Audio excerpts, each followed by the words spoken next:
Howdy, folks. I'm Cozy Cornflower, carefully cradling climbing critters. I'm Amber. And here are more climbing critters for us to cradle because they're cats. I'm sure of it. I'm positive that we're cradling cats. Let's get started. Alright, folks, and our first letter on this Saturday morning is titled, Am I a jerk for cutting my wife's allowance because she didn't return the money that I accidentally transferred to her? I am a 39-year-old. I work full-time. My wife is 35, and she stays at home during the day. We have no children. For finances, what we do is that I'll pay every bill, including our mortgage, insurance, utilities, car payments, gas, food, and even her phone bill. My wife has no real expenses that she incurs on herself, although, admittedly, a couple of the things that she does, getting her hair cut, for one, are strictly necessary. Last year, I sat her down and told her that for her miscellaneous expenses that I would be giving her $1,500 a month, and that she could do with that money what she wanted. My wife hated this system since day one, and she believes that I should just leave her in charge of all the finances. She has tried to find multiple ways to negotiate it, but to be frank, I can't give her any more primarily because I do not have any more. She first tried to send me this Excel spreadsheet with all of her expenses, and with this new branch of mathematics that she invented, determined that she needed at least $4,000 a month to survive. She then started selling some of our, my belongings online for pocket cash. After this, she asked me to go shopping, and I bought her a new bag. I have not seen the bag since, so I am assuming that she sold it. She then decided to go on strike with doing housework and cooking, but withholding something that you never really provided in the first place is an ineffective model. She frequently asks for more money, and my position has remained the same. She can work. I would keep giving her $1,500 a month to basically exist, instead of watching YouTube and Netflix for 8 hours a day. If she cut that time to 4 hours and worked the other half, she could have more money. Well, last month, on my payday, I only get paid once a month, I sat down to complete all of my necessary transfers. And in a moment, instead of transferring my wife $1,500 like I usually do, I transferred her $3,150, the mortgage payment, into her account. I immediately knew what was coming, and I texted her for the money back. A few hours later, she texted me and said no. Then I called her and told her that I couldn't pay the mortgage unless she gave me the money, and she responded, and I quote, "Sounds like a you problem." I had to borrow the money from my parents just to pay the mortgage. I got paid again yesterday, and this time I gave her $150, and she frantically called me about the mistake, but I said that she stole the money from me and that I was done giving her more. She then started talking about financial abuse, and when I refused to budge, she hung up on me and called my parents. Since they absolutely despise her, and making them spend some of their Social Security money on a loan for me didn't help, they told her to get a job. Apparently, she shrieked at them over the phone. Is what I did jerk behavior? Alright, folks, what do you think of this very bizarre story? No, that is not jerk behavior at all. In fact, I'm concerned about how much money Opie is giving to his wife. Can't imagine having I forget how much it was, but that's $1,500 a month. $1,500 a month. That's quite a good chunk of change. She should be able to afford all of her expenses. But he's giving her so much money, he doesn't even have any savings for a mortgage payment. Well, and that's my biggest problem here, right? This whole scenario seems a little bit outlandish in the respect that you're giving your wife every last spare cent that you have, essentially, is what it sounds like.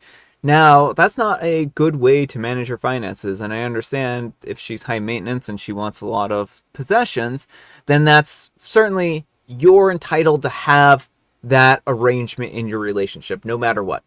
But here's the thing, is if you're unhappy with this relationship, you don't have to give her every last cent in your finances. There needs to be a discussion about how you're going to redistribute those funds. And maybe this was a decision that you two came together when you first got married, but sometimes financial situations change. And I'm not, of course, going to knock anyone's financial position, right? If you two decided that we want to do our finances this way, she can be a stay-at-home person and, do whatever, and you can just keep her, because there are people who do prefer kept relationships, right? So I think that this is really a matter of there's some definite communication issues here. Maybe some of that money that you two are spending should go on to therapy and counseling so that you two can actually work on having good conversations and productive conversations. But as it sounds, it does sound like she's a little bit spoiled in some respects. Right. It doesn't sound like a healthy relationship. I mean, it sounds like when she went on a chore strike, nothing changed. Yeah. And it doesn't sound like she's contributing anything to the relationship. Mm-hmm. You know, she's not bringing in money. She's not doing household chores. I honestly wonder what OP is getting out of this relationship other than having his bank account drained. Yeah, and I mean, it seems like a very one-sided relationship. I mean, we've had similar relationship settings where the man is sitting around at home doing nothing, very similar to this kind of scenario. And I think that we have had pretty much the exact same advice where you need to kind of talk about how this is going to be going or even leaving the partner if this is an unhealthy relationship. So I think that that kind of is the same kind of advice I would apply to this situation. But to be clear, not giving someone $4,000 a month fund money is not financial abuse. No, well, and I mean, I think that what's really important here is that he's not trying to manipulate her using money, right? Now, financial abuse is withholding money in order to kind of bend someone to your will, right? Right, you know, so they're completely dependent on you and can't do anything. Like, he's perfectly happy to give her a reasonable amount of money so she can do the things she wants, you know, and so it does not sound coercive at all or anything like that. If anything, she's the one being manipulative, trying to take money that they don't have, and then when he can't afford the mortgage, it's being like, that's a you problem. Like, lady, you live under that roof too. If he can't pay the mortgage, that's also a you problem. Yeah, this doesn't sound like they're working together as a team, and it doesn't sound like she's on board with making sure that their financial situation is stable, right? It just sounds like she's more interested in getting all of her wants immediately and not seeing what the consequences of that are. And selling his possessions behind his back, like, this is not healthy. No. But let me know what you folks think. So anyhow, take care and good luck. And Trilly2000 says, this is a really weird way to handle finances as a married couple. Sounds like neither of you trust each other. Why doesn't/can't she work? Why does she have the expectation that she doesn't need to work? Why would you keep finances separate when you're supposed to be a team? When one spouse holds the money over the other, it is a form of control and it never ends well. You all sound like a terrible team, to be honest. You've probably got bigger issues than mortgage payments. I mean, I think that this person makes some valid points, but I think they also make a lot of invalid points. No, I mean, not everyone needs to have shared finances to have a healthy relationship. And in fact, when one partner is not trustworthy with finances, because some people just cannot control when they have money in their hands, you give it to them and it's gone the next day. Oh, they'll burn a hole in their pocket, right? Right. Like, you cannot have a healthy financial future if that person has access to all of the money. Yeah. So you can have a healthy relationship, have separate finances. That's totally a valid thing. And I mean, I think there's a difference between giving yourselves allowances, right? Like, I think that a really good strategy in relationships is for if you have fun money to spend, right? That you, of course, pay all your expenses and then you also budget aside some level of fun money per month. And if you two both get an equal amount of fun money, then one can't say that you're abusing finances or holding the finances over their head or another, right? Right. And OP replies, if she had access to my bank account, she would drain every cent into her own private account and then tell me to get bent. And I mean, I think that right there is telling about what the relationship status is. Is she using OP for money? I mean, very clearly, yes. So maybe OP should understand, like, maybe it's difficult. Like, relationships are hard, right? And if you divorce somebody, then there's going to, of course, be the legal system that gets involved. How much will she be awarded in assets from the relationship or even alimony? So there's certainly, like, it's not always easy just to divorce someone. But with all that said, would OP be a happier individual if they were able to split off from this person, right? Who sounds like an untrustworthy individual who is essentially just using them for a free ride. Right. I can't imagine doing that. Like, just draining your partner's account and telling them like, oh, it doesn't matter if you can't pay the bills. I've got my money. Yeah. She should be reminded that as a married couple, she is also responsible for the debts that you incur. And so if she were to end up divorcing you, she would also be responsible for half of those debts, I believe. I mean, I don't know exactly how that works in divorce, but I think it works something like that. And K.A. Irony says, this is ridiculously a weird dynamic and power imbalance. How long have you two been married? Why is she not working? You don't sound like you love, like, or respect her, so why are you still married? Divorce her already. The sooner you divorce, the cheaper it is. And OP replies, 5 years of marriage. She doesn't work because she's unwilling to work. I'm still with her because it's cheaper to keep her. So it may just be the way that the laws work wherever they're at. She is not it sounds like they're not even a married couple at this point in time, right? It sounds like they both don't really want to be in this marriage. He doesn't want to divorce her because of the money issue. She just is doing whatever she wants on the side. Why even continue to give her any money at all at that point in time? Speaking of money, our next letter is titled, My husband, a 29-year-old male, refuses to do chores unless I, a 32-year-old female, pay him bi-weekly. Long story short, my husband is a stay-at-home parent to our kids, a 3-year-old male and a 4-year-old female. Our life looks like this. I get him and the kids up at 7. I work from 8 to 5, Monday through Friday, and he watches them while I work, with the expectation of Friday nights where I care for them from 5 p.m. till bedtime. And if I care for them alone on weekends, he is supposed to do chores and take care of the home during his off hours. For the first 2 or 3 years of our oldest life, this was our arrangement. I slowly had to take on more chores because they just aren't being done. Laundry is constantly everywhere. The walls are covered in crayon, marker, and chocolate. The sink is always full of dishes. He doesn't bathe the kids unless one of them has a blowout or gets into something while I'm working. He has never put them both into the car and taken them anywhere, not once. They basically live on the TV and tablets. I force the issue as much as I can, putting my daughter in part-time preschool and gymnastics, but I have to take time out of my workday to take her to do those things. As it is, I spend most of my evenings and weekends with the kids, cleaning the home, bathing them, feeding them, and getting them to sleep. In the last year, he has asked for $100 pay bi-weekly as fun money, to which I agreed, but I have also raised my concerns about how I feel that he isn't really pulling his weight several times. We live in an apartment with a patio and a playground. I've asked him to take them out to play during the days, and he refuses. I've bought zoo passes and given gift cards to the science museum, and he won't take them. The bathrooms are never cleaned unless I do it. He doesn't shampoo the carpets, mop the floors, clean the walls. I'm just frustrated that as a stay-at-home parent, he isn't doing what I see as enough to justify having evening and weekends completely to himself and getting pocket money. Well, last week I told him that I was hitting a peak of frustration. He never speaks to me except to complain. I'm in the process of buying a house for us, so I had to stop giving him $100 a month and cancel extra subscriptions to make it affordable. And he is telling me that since I want him to do more, he isn't going to do anything. Laundry, my dishes, grocery runs, until I start paying him $200 bi-weekly. He wrote a note calling it his campaign of non-cooperation until his small comforts are returned to him. I really am starting to feel gaslit here. I'm a female breadwinner, and I feel like I'm doing everything that I can to make this work for him. I know being a stay-at-home parent with no economic power is hard, but I am now looking for a second job at the cost of even more time away from my kids and knowing that they'll get substandard care from my husband. He's a caring parent, and I believe that he loves our kids, but he just isn't doing enough. Am I in the wrong here? Should I just pay him and let some of my personal debts go in the interest of fairness?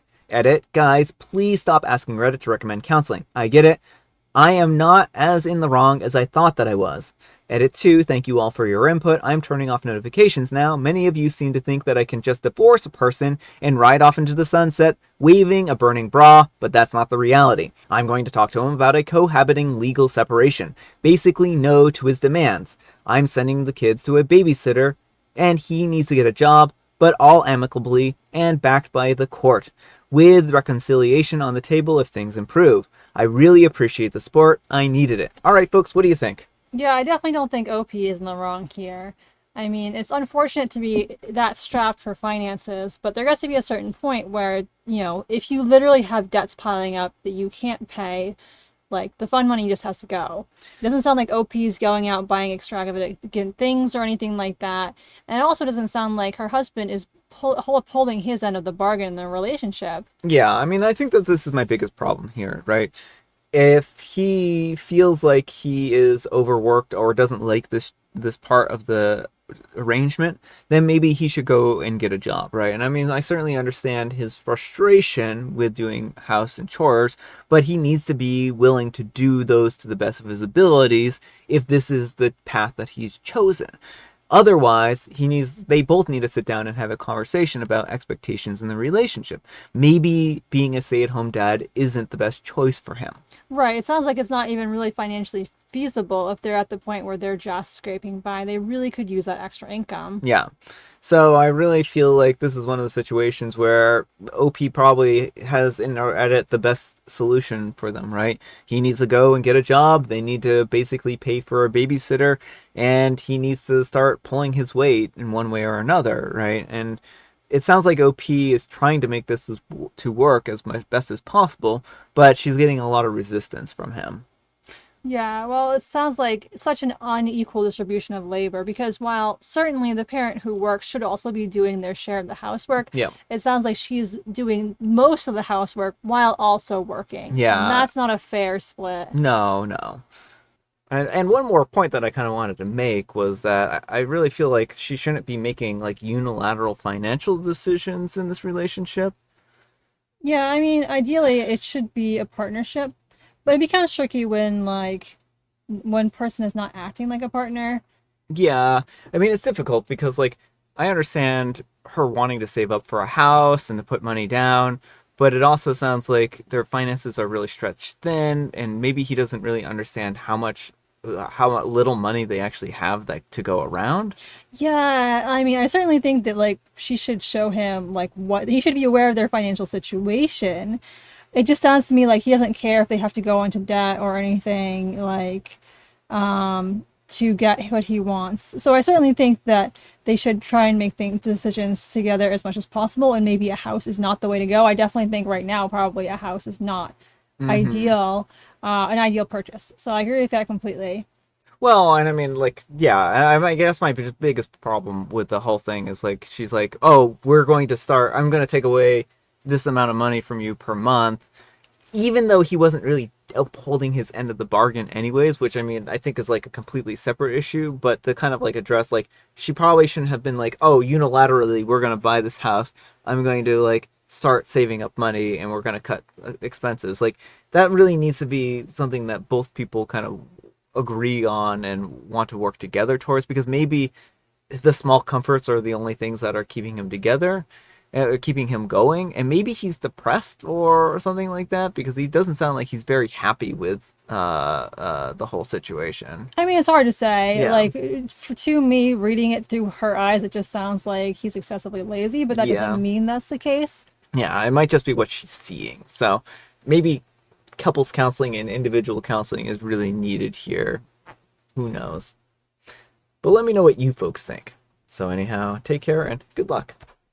All right, folks, it is tea time. Grab your beverages of choice. I've got some tea right here, and Amber, she has a joke. Why did the podiatrist examine his computer? Well, the podiatrist examined his computer because the computer grew some feet and it started walking away, and he's like, this is amazing. I've got like a new thing on my hands here, something that no one has ever seen before. And so he had to examine the computer. I mean, this is really required at that point in time. He didn't know if he could foot the repair bill. Good job, Jovial Bombstein. I bet you could use that punchline in a few different different scenarios. Like that joke, you can just use that joke over and over again. Just recycle it. Print Print that money, Jovial Bob sign.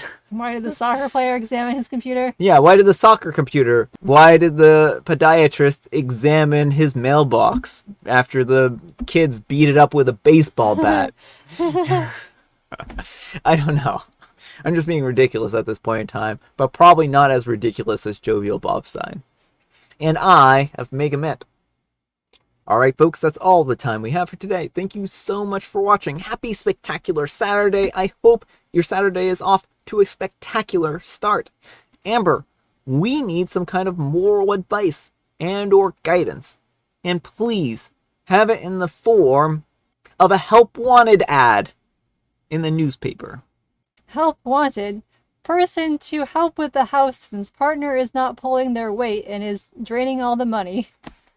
Yeah, I think that is a good moral of sorts. Maybe not a moral, but a cry for help. Yeah, it's more just... Thanks so much for watching, and we'll see you all tomorrow. Bye. Don't force your partner to make a cry for help into the newspaper. Well, the cat's in the cradle. The cat's in the cradle and the silver spoon, the little boy blue and the man in the moon. Yeah, that might be the same one. When you coming home, son, don't know when. We'll get together then, son. We'll have a good time then, son.